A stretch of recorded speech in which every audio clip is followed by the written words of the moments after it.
Hello, 10th math में आपका बहुत बहुत स्वागत है। आज हम कुछ नया करने वाले हैं। आपको पॉइंट्स दिखाई दे ही रहे होंगे। ये वाले पॉइंट्स आपसे क्लियर होते हैं तो चैप्टर नंबर 9 साफ, एकदम साफ हो जाएगा। मैं 2-4 सवाल आपसे पूछना चाहता हूँ। क्वेश्चन क्या है ये बताओ। मकान आपका कहाँ बना है? पेड़ कहाँ खड़ा है? कि ये भी कोई सवाल है। पहाड़ कहाँ खड़ा है? कि सर ज़मीन के ऊपर खड़ा है वो तो चिमनी कहाँ खड़ी? वो भी ज़मीन के ऊपर खड़ी है। और इतनी बड़ी बिल्डिंग कहाँ खड़ी है? सब ज़मीन के ऊपर ही तो खड़ी है। ज़मीन से सब चीज़ उठी हुई हैं। हाँ, ये बात तो सही। अच्छा ये बताओ, पतंग कहाँ उड़ रही? कि ज़मीन से बहुत ऊपर उड़ रही सर वो तो। हवाई जहाज के वो भी बहुत ऊपर उड़ रहा। तो ये दिखाओ, मान लिया पेड़ की बात कर रहे हैं हम। ये पेड़ है, ये मान लिया पेड़ बना दिया। चलो मैं बना रहा हूँ पेड़, आप पेड़ ही मानना, कुछ और नहीं है ये, ठीक है। ये पेड़ हो गया, ये पेड़ हो गया। और ज़मीन तो ये रही इसकी, ये ज़मीन है, ठीक, ये ज़मीन है। और देखो ज़मीन से ही भाई आपकी ये मीनार है। चलो मीनार बना ले रहे हैं। ये मीनार हो गई, मीनार, चलो मीनार हो गई, ये मीनार हो गई, ठीक है। ये मीनार हो गई मान लिया। ये मीनार मानना भाई, कुछ और मत मान लेना, ठीक है। ये मीनार हो गई मान लिया आपकी ये। अच्छा दूसरी बात, ये हो गई आपकी चिमनी। किसकी? भट्टे की चिमनी मान लो, ये भट्टे की चिमनी हो गई। तो ये सब चीज़ हैं कहाँ पर? ये सभी चीज़ कहाँ हैं? ये ज़मीन से उठे हुए हैं, सब ज़मीन से उठी हुई है। और हम क्या है? पतंग। पतंग तो ये रही सर, पतंग तो ये रही, पतंग, चलो पतंग बन गई हैं। ये पतंग जो है, पतंग भी उड़ रही। तो पतंग की ऊंचाई, आपसे कहा कि पेड़ की ऊंचाई बताओ। सब पेड़ की ऊंचाई कैसे बताएं? चलो ठीक है, फीते से बता देंगे। हाँ जी, फीते से बता दो पेड़ कितना ऊंचा है। चलो भाई पेड़ कितना ऊंचा है देख लो, ये पेड़ कितना ऊंचा है। तो देखो फीता डाला हमने, यहाँ से लेके यहाँ तक फीता, तो फीते से तो आप बता सकते हो पेड़ की ऊंचाई। ये बताओ मीनार की ऊंचाई, तो मीनार की ऊंचाई भी हम ऐसे बता देंगे। भट्टे की ऊंचाई, भट्टे की चिमनी की ऊंचाई, तो वो भी बता देंगे ऐसे। तो ये पतंग की ऊंचाई क्यों नहीं बताई जाएगी? पतंग के लिए कोई इलाज नहीं है ना, कैसे बताएं कितना ऊंचा है? तो फिर कैसे नापाएं, नापे कैसे? अच्छा ये बताओ पहाड़ की, ये वाला पहाड़ कैसे आपसे कहा जाए? ये पहाड़ है, ये पहाड़ कितना ऊंचा है? तो सब पहाड़ तो बहुत मुश्किल है बताना, ये कितना ऊंचा है। पहाड़ तो बहुत बहुत ऊंचे होते हैं, तो पहाड़ तो बहुत मुश्किल है। तो फिर कैसे नापें? पहाड़ की ऊंचाई कैसे नापी होगी किसी ने कि ये इतना ऊंचा, ये इतना ऊंचा, कैसे नापा होगा? एवरेस्ट की ऊंचाई कैसे नापी होगी? समझ रहे हैं ना, समझ रहे हैं? अच्छा ये हवाई जहाज जा रहा है, मान लिया एक हवाई जहाज जा रहा है, ये हवाई जहाज चला गया, ये हवाई जहाज है मान लिया, ऐसे करके ये, अरे बन जा भाई, ये हवाई जहाज जा रहा है कोई, मान लिया, ठीक है। हवाई जहाज जा रहा है, तो हवाई जहाज कितना ऊंचा है? कि सर ये भी बहुत मुश्किल है बताना, तो ये भी बहुत मुश्किल हो रहा है हवाई जहाज तो बताना। तो फिर इन चीज़ों का सवाल हमारे पास कैसे आया कि हवाई जहाज कितना ऊंचा, कैसे बताएं? देखो देख कैसे रहे हैं हम, देखो देख कैसे रहे हैं हम, यहाँ पड़े हैं, यहाँ बैठे हुए हैं यहाँ पर, और हमारी आँख कैसे देख रही है? इस पेड़ की ऊंचाई को यहाँ देख रही है। यहाँ पेड़ कितना ऊंचा है तो हम यहीं तो देखेंगे कि पतंग कितनी ऊंची, तो पतंग तो ये देखेंगे। मीनार कितनी ऊंची, तो मीनार की ऊंचाई देखेंगे, पैर देखेंगे तो मीनार की ऊंचाई देखेंगे भाई हम। ये तो फुट हैं, इसके तो पैर है, ये तो पैर है, ये पाद हैं इसके, ठीक है। तो ऊंचाई के लिए तो हमें उसके शिखर पर देखना पड़ेगा, उसकी चोटी को देखना पड़ेगा। तो आँख उसकी चोटी को देख रही है ऐसे करके, हम लेटे हुए मान लो, तो आँख को और उसकी चोटी को मिलाने वाली एक रेखा कहलाएगी, इसका नाम ही है दृष्टि रेखा। क्या नाम है इसका? दृष्टि रेखा। इसको बोलते हैं line of site, line of site. समझ में आ गया है? दृष्टि रेखा क्या? तो ये क्यों है? अगर इसका कोण का हमें पता चल जाए, ये वाला ये कोण हमें पता चल जाए, तो जल्दी से हम इसकी ऊंचाई निकालेंगे।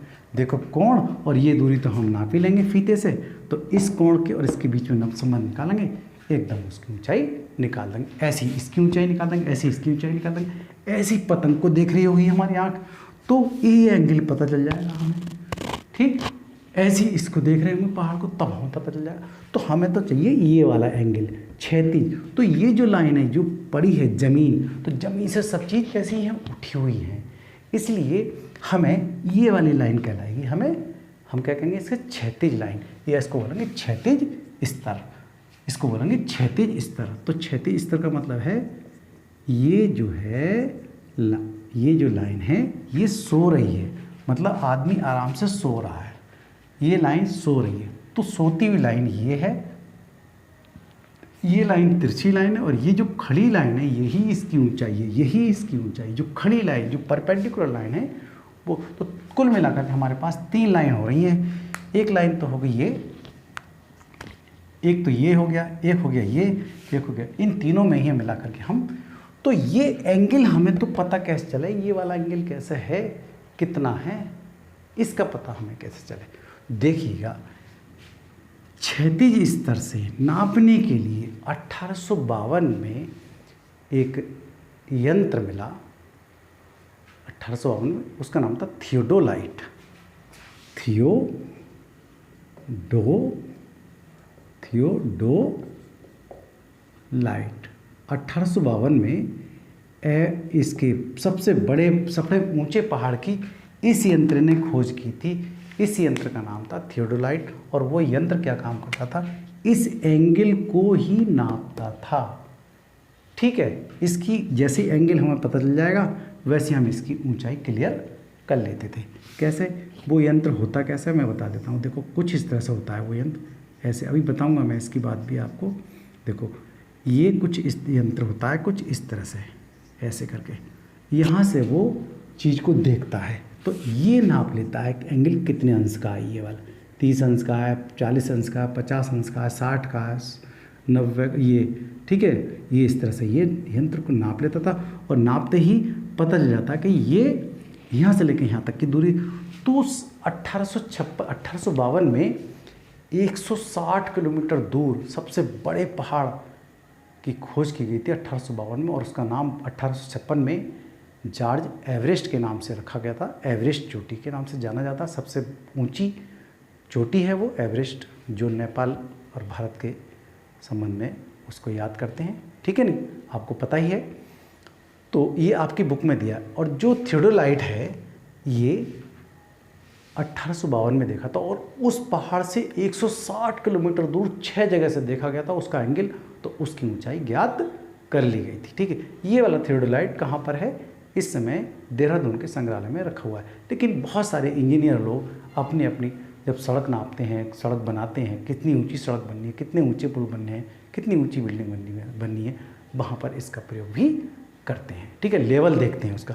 तो इसकी बात मैं यहाँ ये थियोडोलाइट को नहीं पढ़ा रहा हूँ, लेकिन एक बात बताई, थियोडोलाइट से एंगल को ज्ञात कर लेते हैं इन सब चीज़ों के, और उसकी ऊंचाई को ज्ञात कर लेते हैं। अब मैं बता रहा हूँ आपको अगला हिस्सा, ये देखें। तो यहाँ से 36 थे, तो आपको 36 पता चल गया। ये है आपकी लाइन ऑफ साइट, और ये है हॉरिजॉन्टल,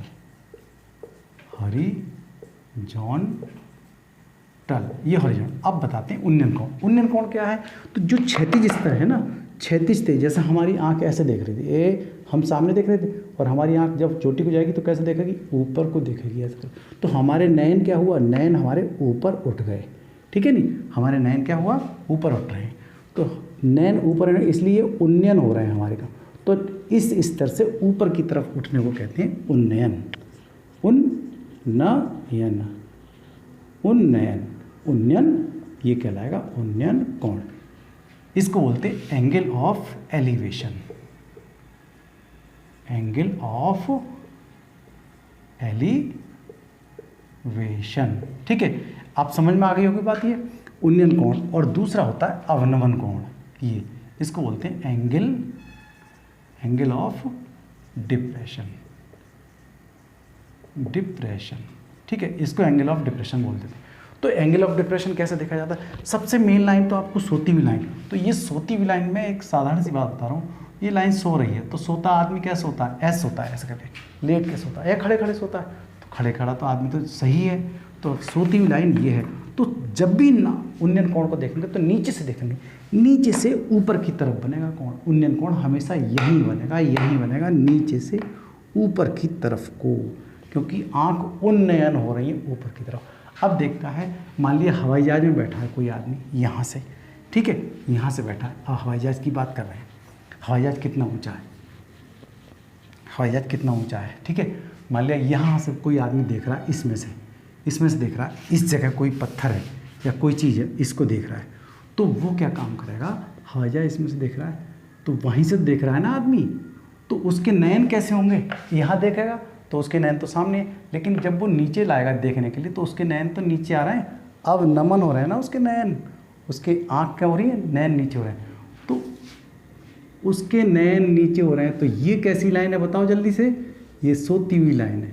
तो सोती हुई लाइन से नीचे देख रहे हैं, नीचे की तरफ देख रहे हैं, तो ये कहलाएगा आपका, ये वाला क्या कहलाएगा, ये यहाँ से बना लो, ये क्या कहलाएगा, ये ही है आपका अवनमन कोण, अवनमन। मान लिया अब हम यहाँ से इस हवाई जहाज़ की ऊंचाई निकाल लेंगे। ओके, समझ में आ रही बात नहीं, इस हवाई जहाज़ की ऊंचाई हम निकाल लेंगे। ये क्षैतिज लाइन जैसे ये है वैसी तो लाइन ये है, तो सोती हुई लाइन और जो दृष्टि लाइन है उनके बीच में बनने वाला ये कहलाएगा अवनमन कोण, ठीक है। और ये कोण बनेगा ऊपर से नीचे की ओर इस तरह से, ऐसे। कभी ऐसा मत बना देना यहाँ से ये वाला बना दें, ये ठीक है, ये ऐसा नहीं बनाया, ये खराब हो जाएगा सवाल आपका। ओके, अब यहाँ पर हम देख लेते हैं कुछ और। मान लिया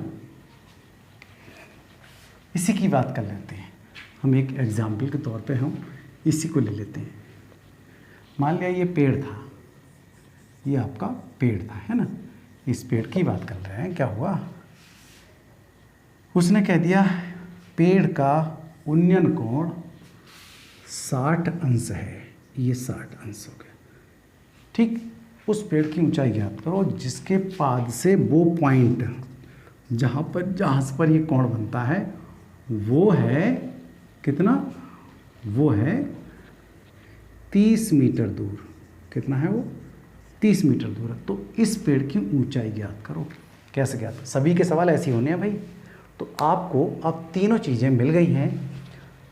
कैसे, हाइट, ये बेस हो गया, ये कर्ण हो गया, ये क्या हो गया, कर्ण।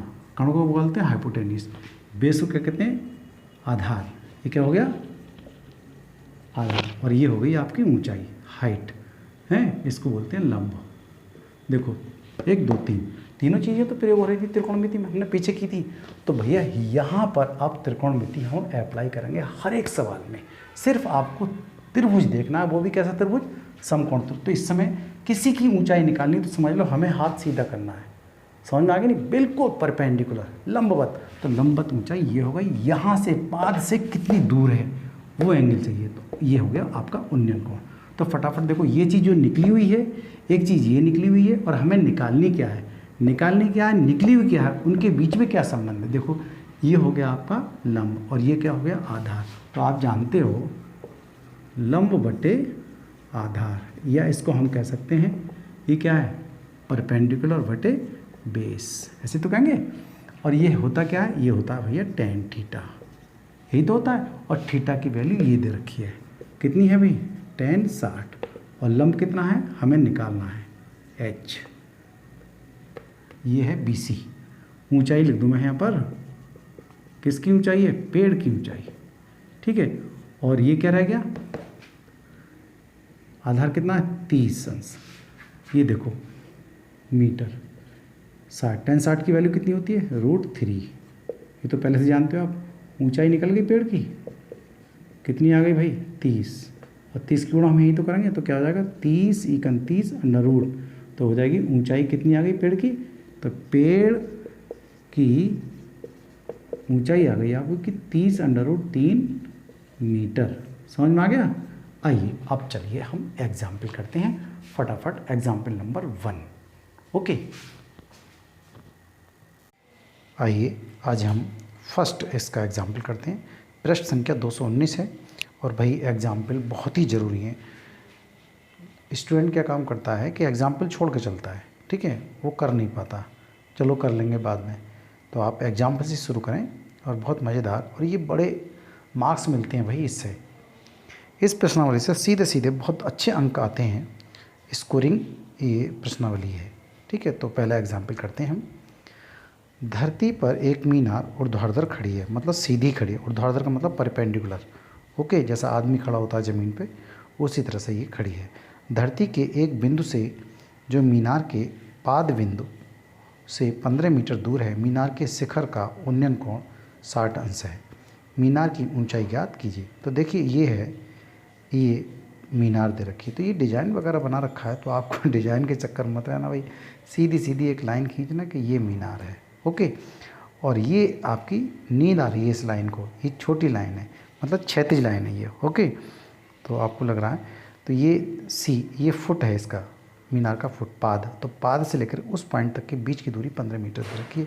और आप जानते हैं कि यहाँ से ऐसे करके ये जो क्षैतिज लाइन है, यहाँ से ऐसे करके ये कोण बना है, उन्नयन कोण आप जानते हैं क्षैतिज रेखा से बनता ही है, तो ये दृष्टि रेखा हो गई, ठीक है। तो चलिए वहाँ सवाल करते हैं हम, ओके।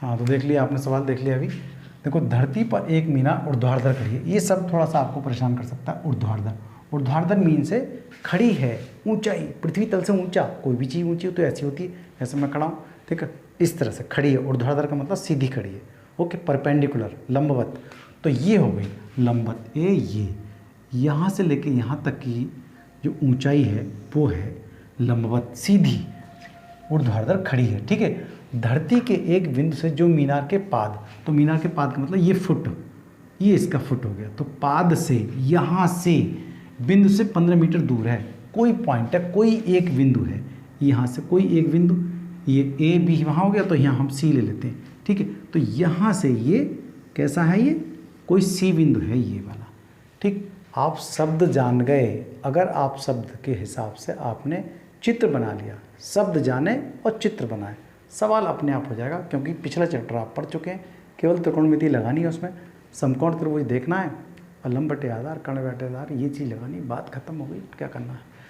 15 मीटर दूर है ये वाला, आप जान गए ये क्या चीज़, क्षैतिज लाइन है, 15 मीटर। मीनार के शिखर का उन्नयन कोण, तो आप बताओ उन्नयन कोण कहाँ से बनता है, क्षैतिज से ऊपर की तरफ, क्षैतिज से ऐसे बनेगा, वहाँ से नहीं बनेगा, ठीक है, अवनमन बनता है ऊपर से, और वो भी क्षैतिज लाइन से नीचे की तरफ बनता है, ध्यान रखें। तो ये वाला कोण ये रहा, ओके, ये बन गया। ये कितना अंश का कोण है भाई, 60 अंश का कोण है, बस हो गया सवाल। ये मीनार और त्रिभुज हमें दिखाई दे गया, ये हो गई इसकी हाइट, ये हो गया कर्ण, ये कर्ण हो गया, और ये क्या हो गया आधार, और ये क्या हो गया लंब। तो हमें तो वही ऊंचाई चाहिए, ऊंचाई है, हो गई, क्लियर। तो मीनार की ऊंचाई याद कीजिए, क्या लिखेंगे, माना, भाई देखो पहला कर रहे हैं हम सवाल, ये चीज़ जरूरी होती है ऊंचाई दूरी में लिखनी, ओके। माना मीनार, मीनार कौन सी है, ए बी, जिसकी ऊंचाई कितनी मान ली हमने, जिसकी ऊंचाई h मीटर है, h मीटर है, ओके। बिंदु BC, बिंदु BC बराबर कितना है, 15 मीटर, और इसमें उन्नयन कोण कौन सा माना है, ACB, कोण ACB बराबर कैसा है, ये उन्नयन कोण है, कैसा है ये उन्नयन कोण। अब त्रिभुज कौन सा है, ये इस त्रिभुज का नाम है समकोण त्रिभुज, इस तरह से बना रहा हूँ, देखो समकोण त्रिभुज ABC में हम लगा रहे हैं फार्मूला, फार्मूला कौन सा लगा रहे हैं, क्यों लगाना चाह रहे हैं, देखो ये चीज़ निकली हुई है और क्या निकालना है हमें, ये निकालना है। तो इसके और इसके बीच में एक संबंध है लंब बटे आधार, किसका है ये आपको पता है, सूत्र को वही यूज़ होगा। तो क्या होता है, देखो लंब बटे आधार क्या होता है भाई, ये तो tan थीटा होता है, बस बिल्कुल फिट। थीटा की वैल्यू हमें पता है कितनी है 60, और लंब कितना है h हमें निकालना है। ऊंचाई किसकी है ये, मीनार की ऊंचाई, और आधार कितना है 15, तो इसकी गुणा हो जाएगी कब होगी? जब इसका मान हम निकाल लेंगे। 1060 की वैल्यू कितनी है? √3, यही होती है ना, h/15, और इसकी गुणा हम यहाँ कर लें तो कितना हो जाएगा? 15√3, अर्थात h बराबर 15√3, और वो भी किस में दिया है? मीटर में। देख लो, जो भी चीज़ मीटर में दी होगी इसका मतलब ये भी मीटर में ही आएगा। क्लियर? ये हो गई आपकी किसकी? मीनार की ऊंचाई। यहाँ लिख देंगे, अतः मीनार की ऊंचाई 15√3 मीटर होगी। ओके, ये आपका आंसर अलग से आप लिख सकते हैं, नीचे लिख दो, चाहे आपको जगह दिखाई दे रहा हो तो ना आप नीचे लिख देना। ओके, इस तरह से होने हैं सारे सवाल। बस आपको क्या देखना? समकोण त्रिभुज देखना। आपने शब्द देख लिए, शब्द पहचान लिए, चित्र बनाइए और फटाफट त्रिकोणमिति लगा दीजिए उसमें। बस चलिए अगला सवाल देख लेते हैं क्या है। आइए अब देख लेते हैं हम उदाहरण नंबर 220 पृष्ठ है इसका। एक बिजली मिस्त्री को एक 5 मीटर ऊंचे खंबे पर आ गई खराबी की मरम्मत करनी है। तो खंबा तो रहा ये 5 मीटर का, ठीक है, मरम्मत करनी है। तो उस खंबे के शिखर से, शिखर का मतलब ये है, यहाँ से 1.3 मीटर नीचे एक बिंदु तक वह पहुँचना चाहती है, मतलब यहाँ तक पहुँचना चाहती है, ठीक है, सीढ़ी लगा करके यहाँ तक पहुँचना चाहती है। केवल 1.3 मीटर नीचे रह जाए वो, ताकि आराम से काम कर सके। देखिए ये आकृति बता रही, यहाँ तक पहुँचने के लिए प्रयुक्त सीढ़ी की लंबाई कितनी होगी, मतलब ये सीढ़ी की लंबाई कितनी पहुँच रही, जिससे कि 36 से 60 के कोण से झुकाने पर वह अपेक्षित स्थिति तक पहुँच जाए।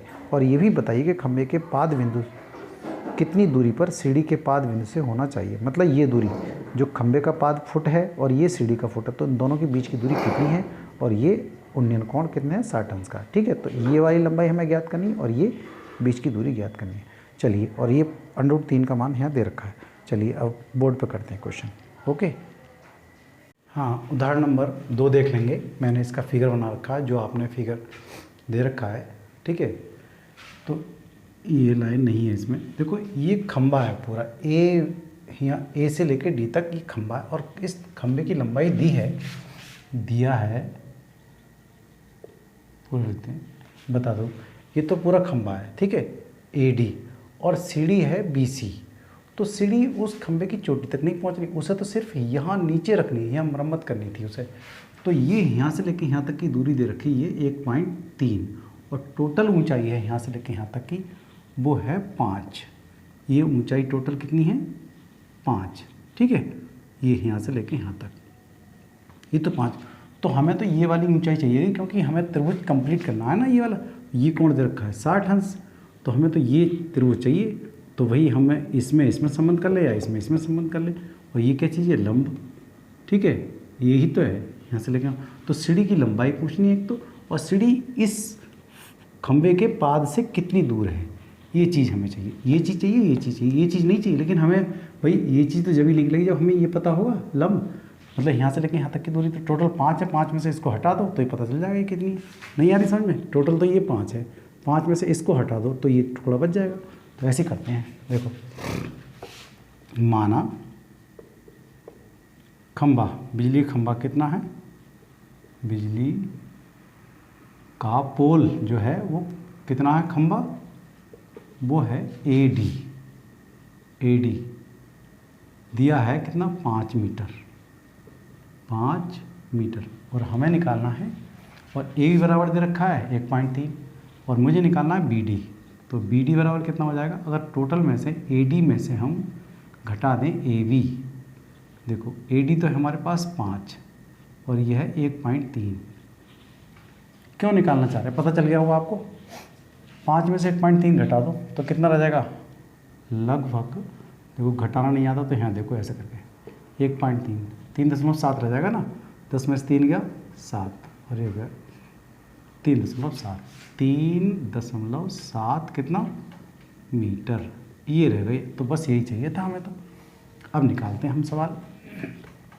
देखो भाई, ये हो गया 3.7। अब एक बार ये और ये देखें संबंध, एक बार ये और ये देखें, बस हो गया खत्म। बताओ इसमें और इसमें क्या संबंध होता है, लंब है और ये कण है, और ये है कण बटे आधार, तो इसमें क्या संबंध है, दोनों में हम निकाल सकते हैं, ठीक है। त्रिभुज BDC में,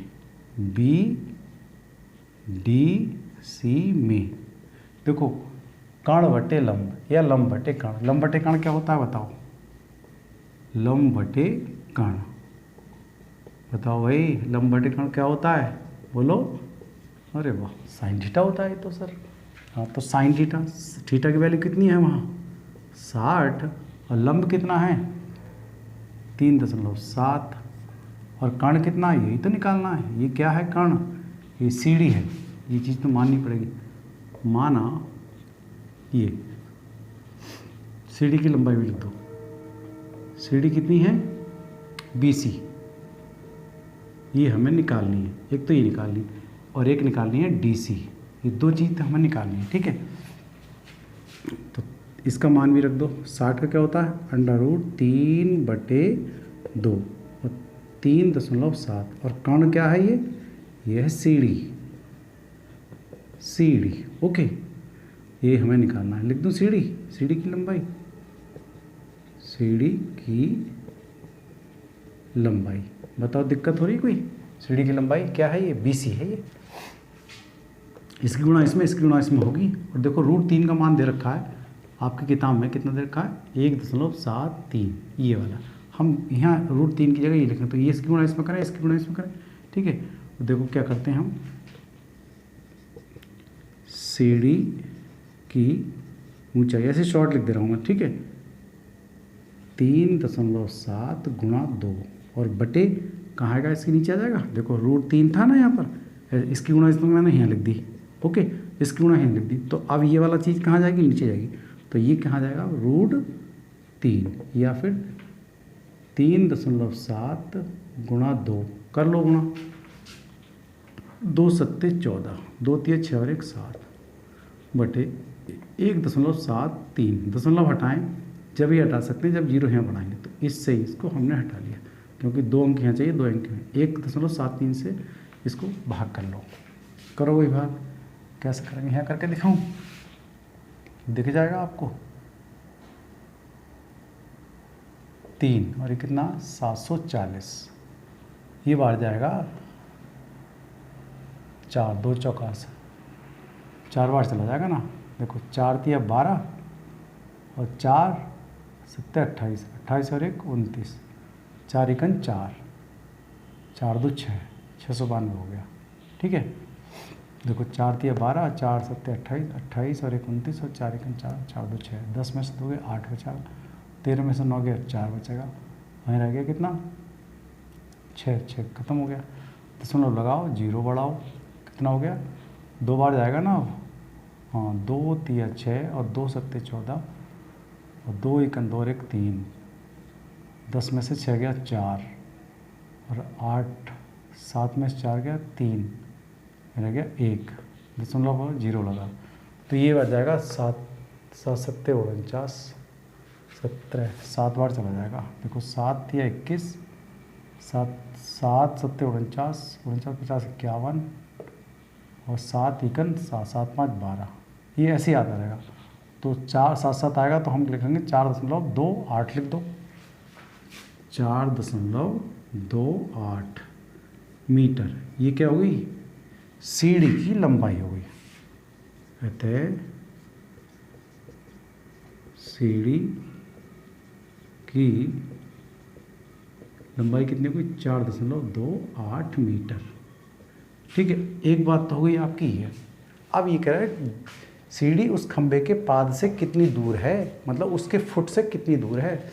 तो इसके बीच संबंध कर रहा हूँ। क्या ये लंब बटे आधार? तो लंब बटे आधार हम जानते हैं क्या होता है भाई, tan होता है। त्रिभुज उसी में BDC में क्या हो जाएगा, tan होता है, tan थीटा बराबर लंब बटे आधार। तो लंब कितना है, देखो ये 60 हो गया मान इसका। तो लंब कितना है 3.7 और आधार कितना है, आधार तो हमें निकालना ही है। ठीक है, BD निकालना है। तो 60 की वैल्यू कितनी होती है √3 बराबर 3.7 बटे आधार। बड़ी दिक्कत हो रही है भाग करने में भैया? कोई दिक्कत नहीं, क्यों होगी दिक्कत भाई, ये इसके नीचे आ जाएगा 3.7/√3 या फिर 3.7/1.73। दशमलव हटाओ, जीरो बढ़ा दिया है, दोनों दशमलव, ठीक है, 2 जीरो हैं बढ़ाने के बाद, तभी दशमलव हटा है। ओके दोनों तरफ भाग कर दे रहे हैं हम 370 में, 2 बार आराम से चला जाएगा। 2 तिया 6, 2 सत्ते 14, 2 एकन 2 और बस दशमलव लगाओ, जीरो बढ़ा दो। ये कितनी बार जाएगा? लगभग 4 बार मान लो।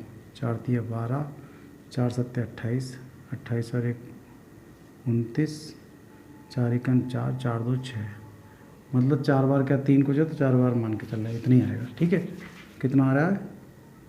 सीढ़ी खंबे से कितना 2.14 मीटर दूर होगी। इस तरह से आपके सवाल समझ में आ गया होगा। कोई बात नहीं, खास है, उदाहरण आते हैं ना बहुत, इसलिए मैं इनको करवा रहा हूँ। चलिए आगे देखें।